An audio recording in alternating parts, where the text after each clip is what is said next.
Avery. We just watched a motion picture right in the theaters. We sure did. The storms have plagued Toronto and made going to see this movie as challenging as possible, but we still managed, in the midst of a power outage, to see Longlegs and to come back here and talk about it. We did. Just like Nick Cage intended. This is Green Takes. We're going to talk about the new movie Longlegs, new movie by Oz Perkins. As always with Green Takes, we've just come from the movie theater. We just saw it together. We're going to give you our first reactions. We will not spoil it. We will tell you if we're going to spoil it ahead of time, so you can run away if you don't want spoilers. I think before we even get right into Longlegs, brief aside about Oz Perkins, because we do have, I guess, a very short history with this man. Yeah. Like, the shortest possible, because I think we've both seen one Yeah. movie from him, Blackcoat's Daughter. I watched that movie with my girlfriend on something like our 4th or 5th date. She's not a horror movie enthusiast, not much of a movie enthusiast. Right. So that was weird. Probably She's a good loved sport. It's not like a horrific movie. And it's got Emma Roberts and Kiernan Shipka. She liked those. Yep. I loved it. I thought it was really cool. I liked it too. I don't think I think a lot of people talk about that movie with this like reverence that I don't quite get. I think it's a really good movie. It's just that it's high concept and executed well. Like there's Right. most horror of that level is not like an interesting metaphysical like Yeah. Devil. yeah. Except for Longlegs. Yeah. There you go. Yeah, Oz Perkins. So yeah, we both like Blackcoat's Daughter. It's a very good movie. If you haven't seen it, you should check it out. He's kind of had a weird career because he did acting for so long. Acting in a lot of like comedies, like weird family movies. And then finally, I think when he was like 40, got to finally direct his first movie. He's like the weird friend in Legally Blonde, I think. Yeah, and he's in all kinds of weird stuff. Curtis Armstrong, Christopher Atkins, and Oz Perkins. His name is Quigley, and he's my very best friend. That's quite a dog you've got there. He's also the son of Anthony Perkins. Yeah. From Psycho, of course. And I didn't know this. This is really weird and tragic, but his mom, who is also an actress and model, I forget her name, I'll put it here, she died on 9/11 in the plane. Oh my god. She was she was on one of the hijacked planes. No Which is just like really crazy. That's wild. Anyway, so It must have been coming from like LA or something, because I think Seth MacFarlane was supposed to be on it too. Oh, okay. And I feel like there's like a few different stories. Anyway, that's our 9/11 check-in. So, Yeah. Oz Perkins, new movie Longlegs, super anticipated by me. Probably my most anticipated movie of the year. Yeah, it really built up steam for you. Like I was only vaguely aware that it was on the list of horror movies we might check out. Once I found out it was him, I was like, yeah, I'll go watch it. And then I started seeing some of the viral marketing stuff, and I was like, oh. I love me a horror movie. You know I love me an FBI procedural. Well, it is Spooky June. Spooky June. It's July. You know, I love my Mindhunter, my Manhunters, Yeah. my Zodiacs, your Sevens, Zodiac, Seven. True Detectives. All this. I love spooky FBI investigation stuff. Yeah. Checked a lot of boxes for me. So super anticipating this movie, super hyped up. Let's talk about first impressions, because I feel very weird and mixed about this movie. I don't really know how I feel still. This was kind of my brain feels like it's just been bombarded for 90 minutes, and I'm still trying to figure out exactly what even bucket to put this movie in. I'm struggling with it, so I would like to hear your first reactions, because I am very conflicted, I think. This movie is style over substance is kind of where I landed. I think that the substance isn't offensively bad. I mean, it's not like a terrible, nonsensical plot, which you might even be able to get away with. And it's not like a not really anything plot, like something like The Neon Demon, which I love talking about. Right. It's just an okay plot, an okay kind of mystery, but it's just dressed up really well. It's incredibly stylish. It looks so good, and it's engrossing just by virtue of being like, just by the technical aspects. Like, it could have been silent and basically been the same movie is about where I'm landing. Yeah. And it's not that, again, the substance wasn't terrible, and it wasn't uninteresting, right? It does get you going, and it's hard to separate because of that. Yeah. But that's about where I'm at right after just having watched it, is that like, I think if this was made with middling filmmaking, this is a really mid movie. Right. I think that's really fair. I feel very conflicted about this movie. I have a number of kind of issues I want to get into, but I think this is the best looking horror movie I've seen in the last couple years at least. Like, it is so slick You're from a up in the technical range of like The Witch. Yeah. Yeah. And like the way he jumps between the modern aspect ratio, which looks amazing, but then also doing the old square film camera for the flashback stuff, both are executed beautifully. Yep. So yeah, from a technical standpoint, it looks amazing. It's got really interesting sound. It's almost like shot on location, tinny sound, which really added to the kind of FBI procedural vibe to it. Like, I think lighting, direction, all that, technical aspects are excellent. The letter was left with the bodies. We have 10 letters like it over the past 30 years. And all of them signed with one word. Longlegs. Performances. I didn't like Micah Monroe. I thought she wasn't awful, but they didn't give her a character, really. It's like, she was Clarice Starling, but without the first 30 minutes where she like convinces you that she's this really capable, smart, tough lady who then kind of goes off it. She was closer to the girl from the Blackcoat's daughter, which was just kind of like a vessel more so than a character. And I don't think Micah Monroe did a bad job, but I think that this movie kind of needed her to play off of the other characters and scenes more than it had, and to be a little bit more believable with her as like an FBI agent. I think that it's kind of so I just rewatched Dredd a little bit ago. The main lady from that, funnily enough, is also psychic. Right. And it's also her first time on the job as a cop with really messed up, it's similar, but I think she did, it wasn't like, she didn't have this crazy over the top performance by any means, but she did just more to be like, I'm the young idealist. Here's my perspective on things. And that I didn't think the lead really did in this. Okay. I really liked her performance. Okay. I thought it was very interesting, clearly kind of playing an adult on the spectrum, kind of like doesn't understand social cues, super intelligent.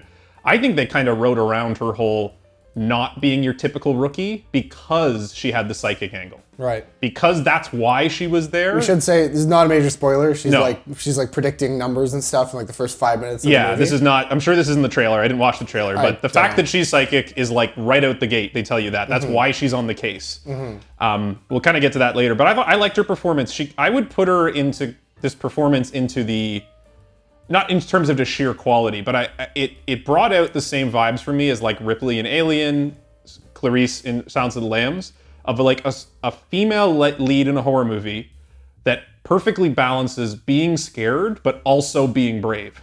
I think a lot of movies fumble that and make your female heroine just screaming in terror or like too macho. It's not even believable. Yeah. I like when your lead character is like terrified, but still goes into the dark corner and investigates and does their job, but they're not pretending they're not scared. And those two characters I mentioned, I think do that perfectly. And I would say Micah Monroe did a good job evoking kind of that. And I always appreciate that in a lead. Okay. So I like that angle. After Blackcoat's Daughter, I feel like Oz Perkins directs his actors weird. Yeah. He doesn't want it to feel like hyper-realism. It's got this dream sequence quality to it, even when it is a procedural, like when it's cops giving a debrief in a room, it's not quite right.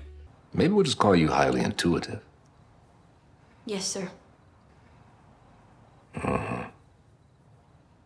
And everyone talks like a little weird. Yeah. And I'm thinking that's a style thing. It is. It's gotta be, because it's very specific. Well, funnily enough, another performance I could compare it to is her in It Follows, which we both know her from, where she also she doesn't show a lot of emotion, right? She doesn't do a lot of stuff. No. She is more kind of dreamy and subdued.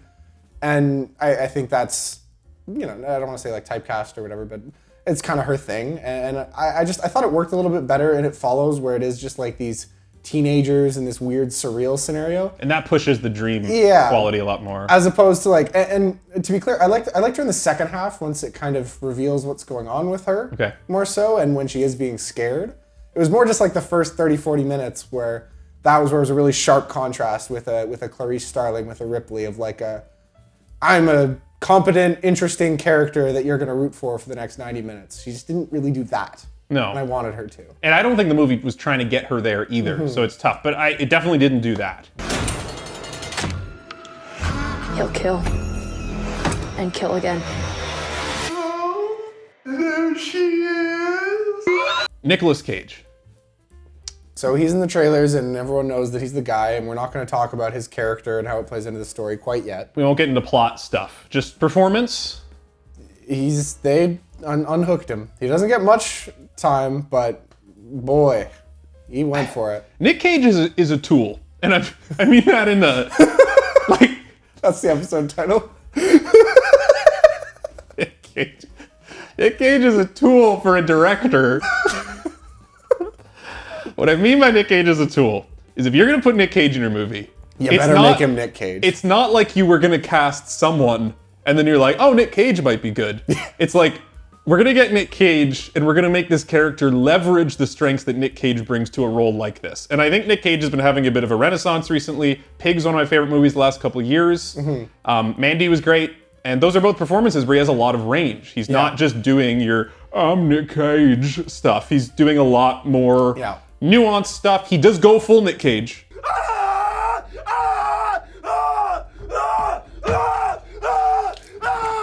But then he reels it back and he does nuanced Nick Cage. And this movie is kind of on its own island. I've not seen a performance like this from him where he's doing full-on Nick Cage, the vampire movie level, like chewing the scenery. I don't know which vampire movie you mean. Well, he's like, I'm a vampire, I'm a vampire.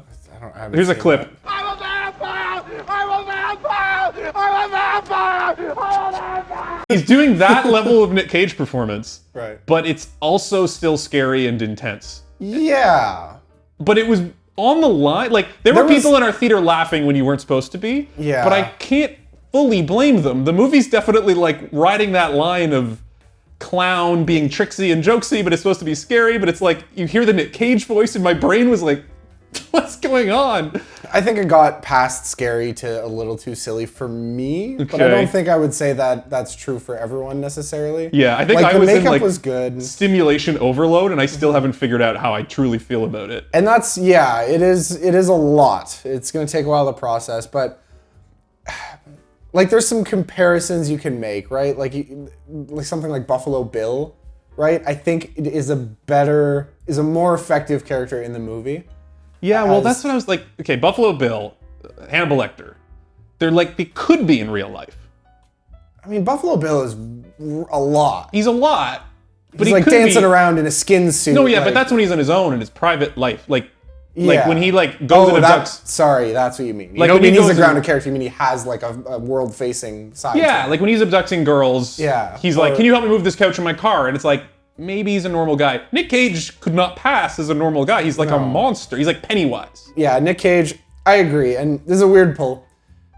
You remember the show Disenchanted, the Matt Groening thing? Yeah.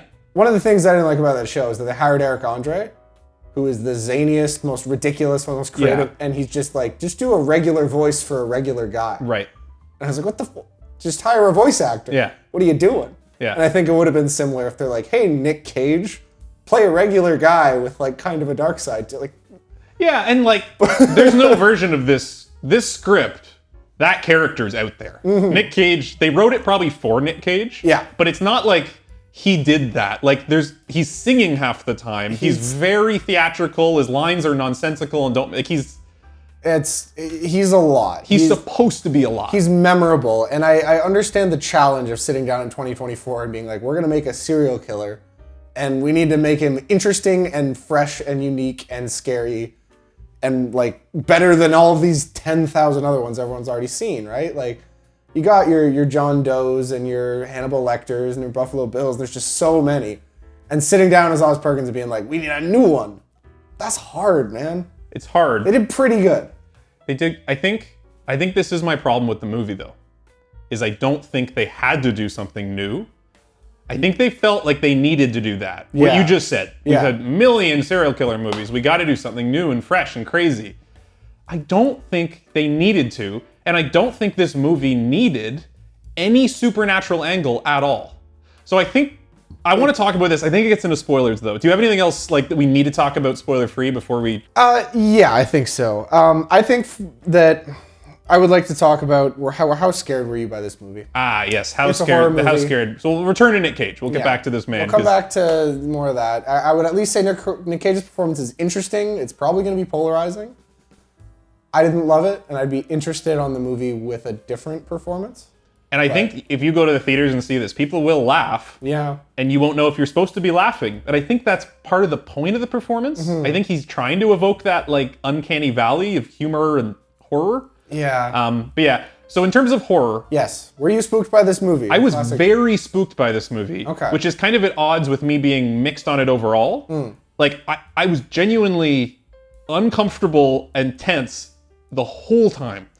In a way I have not been in a while. And granted, I've been watching a lot more like fun horror movies. I'm watching like Terrifier and Fried Berry. Those are not scary horror movies, but it's been a while since I was like actually uncomfortable, a little bit scared to go home and be alone in the dark. Right. Like I found Talk this. to me. That was the last time I felt like this. Yeah. Like borderline too uncomfortable, not too uncomfortable, but like I definitely didn't want to feel the way this movie made me feel any longer than the runtime. Right. I was ready to be out of this movie by the end because I was like, I realized I like hadn't breathed in 30 minutes at the end of the movie, I think. You could have been nice with me, but you didn't. Put the gun down! It's weird because this movie, I would say that the plot didn't get too scary for me and there weren't that many effective scares, but it's so tense. It is. The whole movie it's just like, it's by like sorcery. It's like, it's nothing specific that's happening. Like it is, but it's things that happens in other movies that aren't that tense. It's just the filmmaking. Yeah. And just the mood they create and the consistency to the setting that just every scene, I'm just like, even if she's just looking at photographs in the FBI on the floor, you're just like, something's gonna happen. And I think it's a testament to the filmmaking. The direction does a lot of that. The shots he sets up, you are constantly scanning for, is there something in the back? Is there clearly something... understands horror. Like, it really takes someone special to do this kind of like negative space horror where he'll show like the dark kitchen over her shoulder and just nothing happens for 30 seconds and then it cuts away. But you're watching, and like... you're just like, God damn it. Cut. There was a lot of moments like that. I think the sound editing was a silent carry of this movie because her sitting alone in a room reading case files and there's just a little subtle creak of the floor. Lots of horror movies do a subtle creak of the floor, but this one was a little creakier and a little more like, I was like, oh, what is it? Go look, what was it though? You know? And it's weird because it sounds like we're saying it's dishonest, right? It sounds like I'm describing like, well, the movie wasn't scary, but it made loud noises, so it told you to be scared. It's not that. It feels very earned. The way they build up these scenes, there are loud noises, there are jump scares, there are just a lady walking into the woods that is very kind of evoking horror more than creating, but it works and it does feel earned. Yes. And now let's spoil it.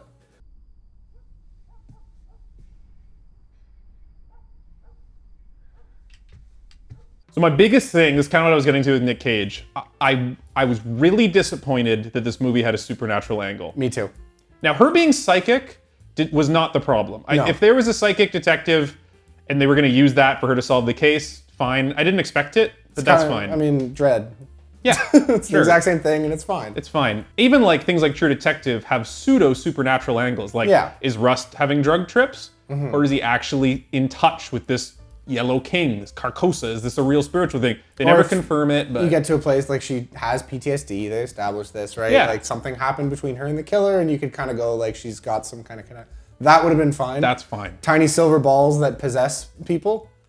Yeah, Nick Cage literally being an agent of the devil and the devil being the one doing the killings. Yeah. He has a fascination with the devil because Blackcoat's Daughter did this too. And in watching this, I had flashbacks, I think, to why I didn't love Blackcoat's Daughter is because it did commit fully to like the devil is immediately impacting the day-to-day events of the movie. And it is the devil, I think. It wasn't as stark. Okay. I mean, it was. There was devil stuff, but he clearly likes devils, is I guess my point. Yeah, he's obviously coming from like a Christian horror perspective. The Blackcoat's Daughter was a little more ambiguous where, like I don't want to spoil that movie, but it was not silver balls. Right. I think that's going to become a bit of a meme, and I think that was a fumble. And kind of the way that I would equate it, I thought of this when we were leaving the theater, is that it's sort of, this is going to sound really mean, but hear me out. It sort of had a bit of a Game of Thrones arc to it, where the first 80% was really interesting setup, where I'm like, oh my God, I'm so engaged in this mystery. What are these dolls? What are these flashbacks? Who's the man in the basement? What is basement? Nick Cage? All these little pieces. And then someone sat down with like a red marker and was like, well, there's a man in the basement and he's making dolls and it makes the people kill each other. And that's it. It's like the simplest possible interpretation of all these tantalizing clues. And I was just like, oh. Well, it's like you were saying, it's like the artistry is so good, the filmmaking's so good, you think it must be more. It was going to be must elevate itself beyond the typical horror tropes, but it's not. it looks so good. I assumed it had to be more heady, more going on. Yeah, another movie that made me feel this way that I've talked about before is Beau is Afraid. Where 3/4 of the way into Beau is Afraid, I'm like, there's so many disparate things. There's no way they pull them together. That movie did. Right. It sure, you can have your own opinion on that movie, but I think it did a brilliant job of actually getting to an ending with maybe the hardest movie to end I've ever seen. Right. The last 20 minutes, it was just kind of like, yeah. So I feel the exact same way. Game of Thrones arc is a good comparison because when this movie started and it was an actual FBI procedural, she's going to old crime scenes, digging up old evidence. She's deciphering the code. That's drugs for me. Yeah. I love FBI procedurals and occult FBI procedurals with decoding sigils. It was True Detective season 1. True Detective, it's Zodiac, the movies, it's all that, and I was like, oh, this might be my favorite movie ever. Yeah. If it's just a movie this well done about this subject matter, I don't know how this could possibly go wrong. But then it kind of did.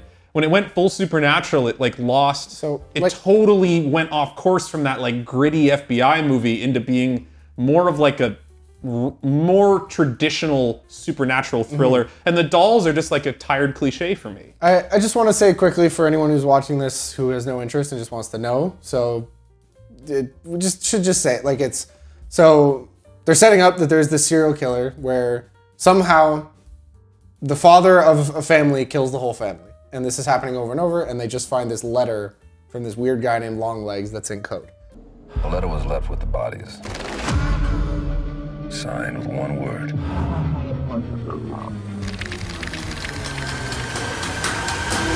And they're trying to figure out how this is happening. Great mystery. Yeah. And they start finding little layers to it where they find this weird doll. They start deciphering the code. You find out that it has some relationship with the main character. There's all these little bits. And then ultimately it turns out that crazy Nicolas Cage was making dolls with a little silver ball that allows the devil to mind control the father into killing the family.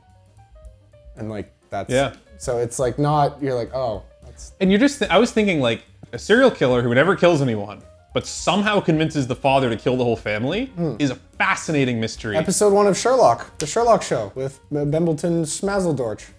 Is that? The first episode of that concerns a guy who is convincing people to kill themselves. Okay. And it's fantastic. Right. I remember liking it. I don't remember that detail. But that is such a cool premise if someone is actually convincing people to kill people. Because that gets into weird human level psychic, if Nick Cage was a serial killer that could actually convince dads to do this, that's so much creepier than the devil made me do it. Or I thought it was going to be, I thought the twist I was predicting was that it was going to be the daughters. Because there's a whole thing around the daughters. What I thought was going to happen is that he had converted the daughters. Yeah, to killing and they were killing the families, making me look like the dad. These would have been very interesting solutions. They didn't stick the landing. It's they not only didn't stick the landing, but it's almost like they took away greatness. They built up greatness, and they're like, take it back. And I was like, now it's the beginning isn't even as cool as I thought it was. Yeah. So that's what this, I don't know if he went supernatural because he felt like he had to make it interesting, and that's what I was saying. I feel like they felt they needed to make Nick Cage big, this huge thing. I think if Nick Cage had been a more normal serial killer, and there was no supernatural angle, but the movie was this well made. Or even just leave it vague. You can imply that it's supernatural, but I got so bored once you figure out that it's here's exactly what's happening. I'm like, I know. Well, and that's the thing is I don't want to say I wish he had the courage, but I kind of wish he had faith in his own filmmaking to be scary and good enough to make it not supernatural. Yeah. It almost feels like he made Nick Cage super over the top and he made this super complicated devil plot because it's almost like he didn't think the movie was interesting enough without it, which is a shame. And you're wrong, Oz. It was so interesting. Just make a police procedural. It'd be so good.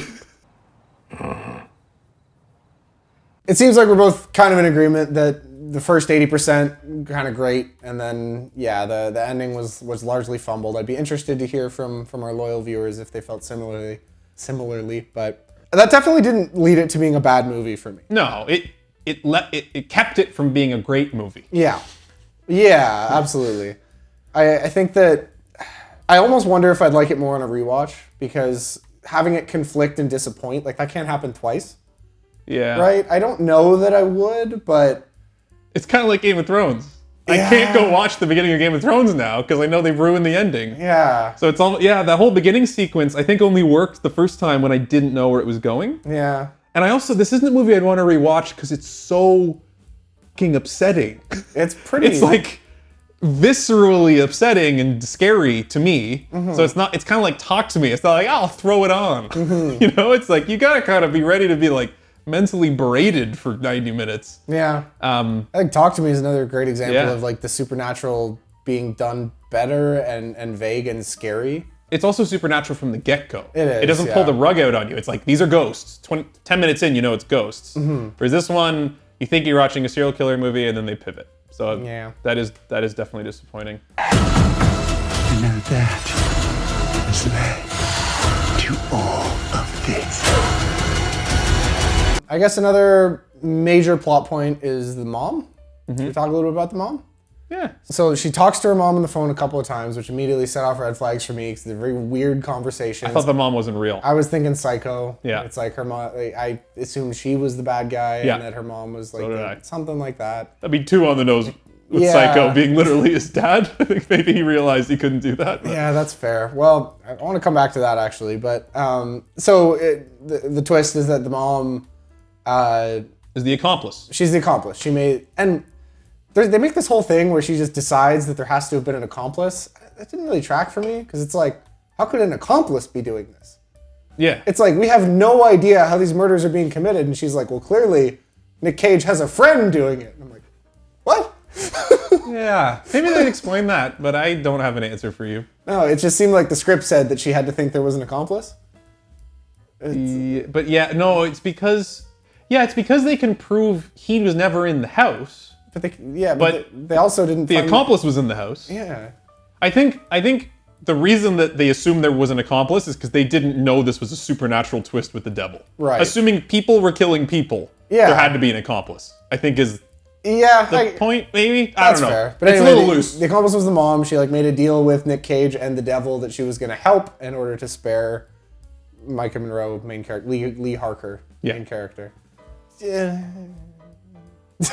It's just like she was like she did an okay job. She was like kind of hammy towards the end when she goes full devil worshipy and she gets shot and it makes an upside down cross in her forehead and it's like, okay. It's just like, it's already like Nick Cage being a demon worshipping doll maker was already this big third act revelation, and then he dies and then we have another twist. I was like, I don't know. This is the weird mom who was only in 2 scenes is bad. And it's not like she's scarier than Nick Cage. Not at all. I was like, we could have drawn out like the ending of Silence of the Lambs, one of the greatest film endings of all time, one of the most tense, amazing, because you finally get the confrontation with a serial killer. Yeah. I kind of wish they did that. I wish they built up to it the whole movie. She finally figured it out, and then she confronts Nick Cage. Yeah. That would have been more interesting to me. Nick Cage just didn't pay off, and I guess I can kind of see how he was trying to avoid other threads, because he does kind of give himself up, which is very Seven. John Doe and Seven does this, but then it's to watch his master plan unfold, and I'm sure there's other examples. Nick Cage didn't really do that. I mean, kinda, it was, but he didn't. Yeah. He wasn't engaged in it. Well, they say once he's dead, he's free. But I do wish that he hadn't done that, or that he escaped, or I wish he was in custody the rest of the time, and there was more interview scenes. Something. There's something to do there. It was which is kind of the theme with this movie, is that it was visually great when he smashed his own head in. You're like, oh my god, the theater was freaking out. But then I'm just like, oh. Yeah. What are we going to do for the next 20 minutes? Oh, I guess the mom. Right, yeah, sure. I guess it's the one other character. Fair enough. You could have made nice with me. But you didn't. Everything online about this, the only spoilers I had, I avoided trailers, I avoided everything, I avoided plot, I didn't know what this movie was about. But the one thing I kept seeing is seeing in interviews was actors finally explain the ambiguous ending to Longlegs. What was in? And I'm like, I don't know how you could have made it more crystal clear what the end of Longlegs was. Yeah. They literally outlined the mechanics of the movie and then they execute on them. And she saves... They have a voiceover. Yeah, they narrate it. They have a hereditary voiceover. I'm like, what? You guys gotta watch more movies if you think this is ambiguous. The mom literally explains I know. He was putting little silver balls in dolls and I had to deliver them, and then it happens and you watch it. Again, and she saves the girl. and everything happens exactly as described. What could possibly be ambiguous? It must just be clickbait. Maybe it's just so like it cuts out with her and the daughter, and she's like holding the gun. Maybe it's like, did she kill the daughter? Like, I don't care. I don't know. Yeah. Anyway, That's weird. not ambiguous ending. I just needed to have that little note. I don't know what's going on the internet, but this is not ambiguous. Yeah. If anything, I wish it was more ambiguous. That feels like a lot of negative stuff in a row for I did not feel that negatively about No, this I movie. know. Yeah, we're beating up on it because it's like, But- this literally, there was a path for this to be my favorite movie of the year and one of my favorite movies of all time. There was a doorway for that, and it walked away from it halfway through, and that's why I'm beating up on it. Is I'm like, I'm happier and happier with the Game of Thrones comparison because it's like objectively, Game of Thrones was 6 of the best seasons of TV ever put on, and I don't want to watch it or talk about it that much. yeah, it's tough. And this ending wasn't as offensively bad as Game of Thrones, nor was it as drawn out. I don't even think it was offensive. I think it was just like greatness to standard mediocre horror. Mm-hmm. But it's just like it drags down the average so much that I'm angry at it. I'm like, why'd you do this? Yeah. Okay. Well, I think we should go into scoring. I think we talked about Longlegs. Yeah. Let's score this sucker. A little bit tricky. It is tricky. Do you have yours ready? Should I go? I think I know. Go ahead. For my critical score, this movie's super well put together on a technical level. And it's at its worst, it's still fine. Mm-hmm. It's just like... It is enough to paper over a lot of the plot. I think I said, if this had just middling filmmaking, it would probably be boring throughout. Yeah, and I do think everyone should see this for the visuals alone, for the filmmaking. I'm just angry at it for not achieving the greatness that it literally had and just let slip through its fingers. Like, it didn't even need to do anything more. It needed to do less. You know what I mean?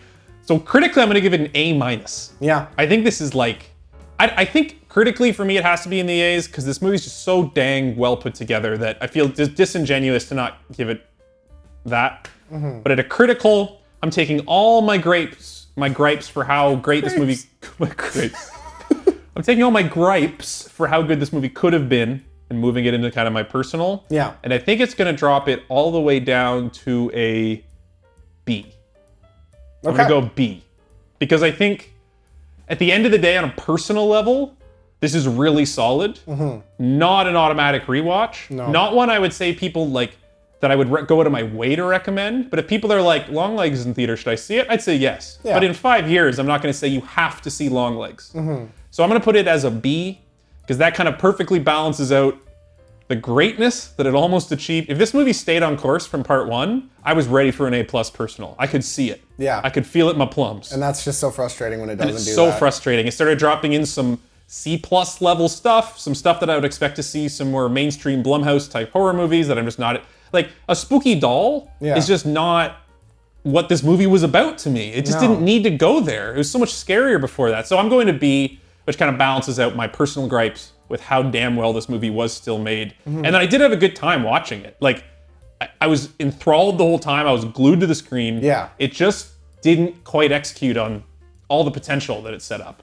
It makes me wonder, I think, I'm really interested to see this movie with a more normal serial killer. Put the guy from Barbarian in. You don't even need like a world-class actor, just like a not Nicolas Cage, where you're not kind of distracted by that, kind of like waiting to see him, and then he's here and you're watching him sing and dance and twiddle around. I'd even be okay with Nick Cage doing a nuanced, normal performance and not in prosthetic. Right. Like, yeah, even that. He's a creepy looking dude. You didn't, I mean, yeah. Okay, I'd be interested to see that. The other thing is, I think you could even just do this on YouTube, and I challenge someone to go do it. Just cut the dang dolls out and just literally leave it as they never explain it. We get to the end and just cut to the family getting killed. There's no doll. You don't know why.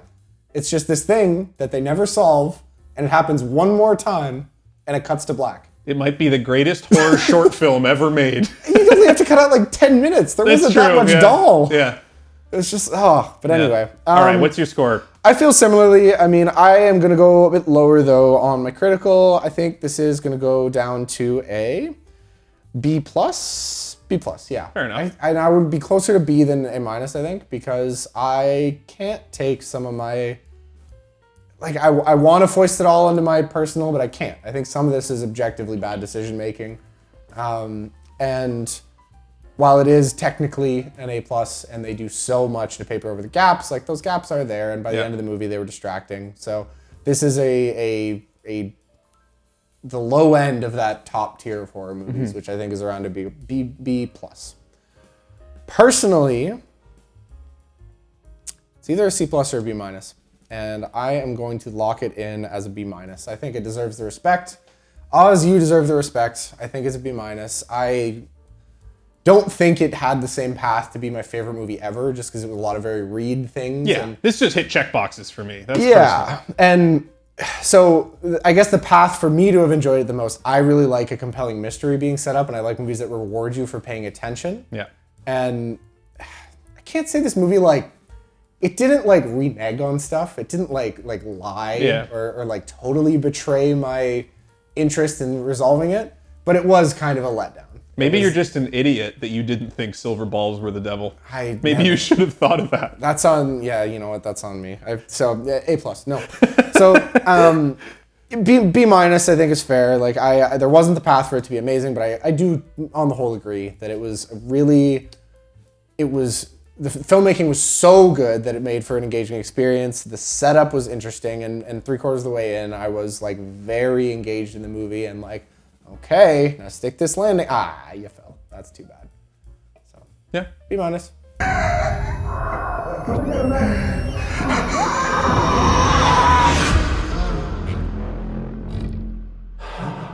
It's a mixed bag, Longlegs. At the end of the day, it's a really well-made movie. You should go check it out, make your own decisions. It's well worth seeing and making your own judgments about. That's what I would say.